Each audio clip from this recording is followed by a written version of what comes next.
Weirdest thing that's happened to us on the road. Well, I mean, anybody, any band worth their salt has some sort of messed up road stories, because that just happens.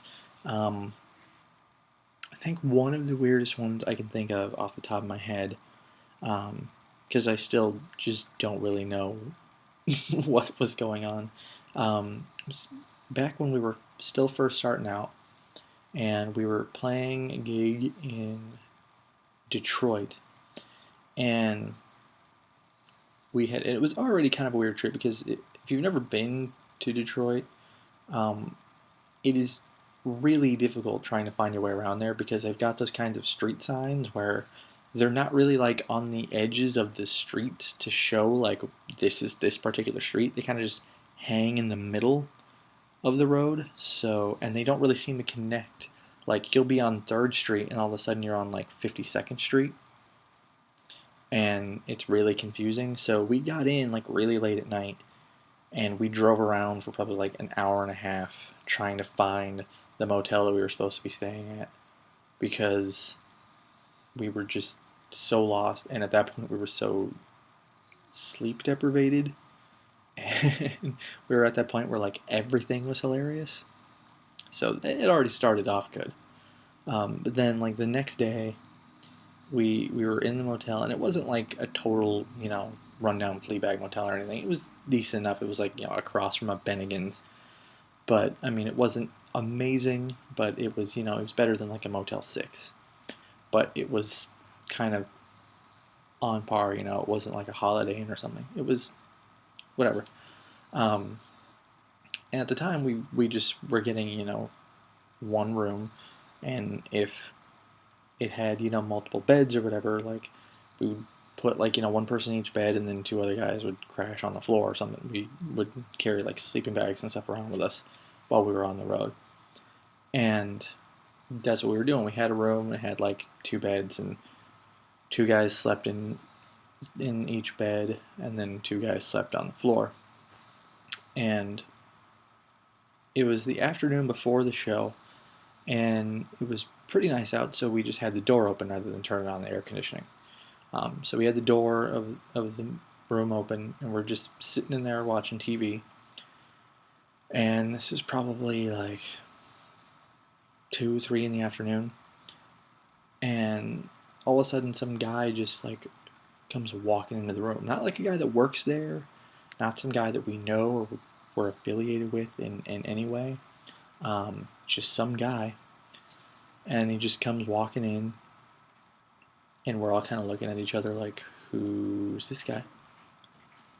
And we were like, okay, strange dude just hanging out. And he just was standing around like he was supposed to be there. And it wasn't anything weird.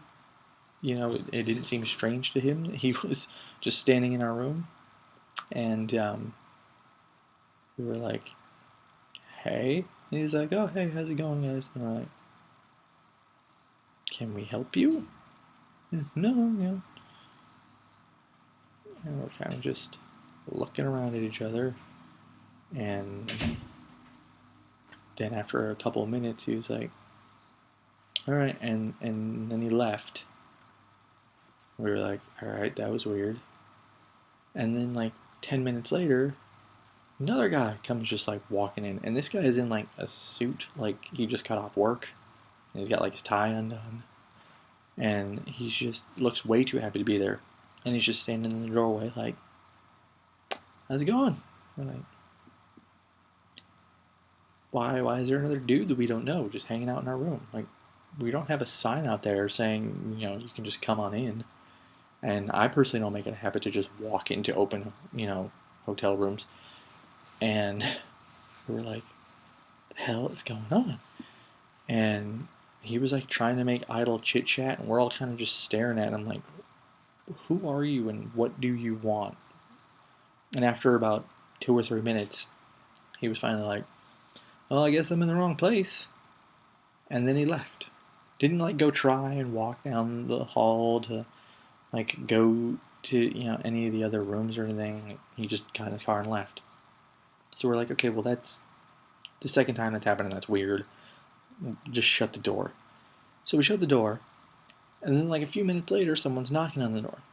So I look out of the peephole, and there's just some guy standing with his back to the door, like purposely not looking back at the door at all. Like you can tell, like he knocked and then specifically turned so we wouldn't see who he was. I was like, what in the hell is going on? And then that guy left, and it happened another time. Like someone else knocked on the door and then stood like kind of off to the side, so we couldn't really see who it was. And at that point, we started getting like a little freaked out because we're like, is there some weird drug deal that's supposed to go on? But then we were like, okay, well that one like older guy that clearly just got off work was way too happy to be here, and we're like, this looks like the kind of motel room you see in like amateur porn. So we're pretty sure that there was like a Craigslist ad with the incorrect address or something to a gangbang that was supposed to take place or something, and all these people were showing up, but clearly the time and place had changed. But we were in this room where something was supposed to go down apparently, and all these guys were just showing up ready to go, and we were a little bit worried, and needless to say, we were kind of questioning the cleanliness of the sheets and everything after that. So, luckily, nothing happened, and we didn't end up being a part of something we didn't want to be a part of. Um, but yeah, that one was really weird. Definitely been one of the weirder situations we've ever been in on the road.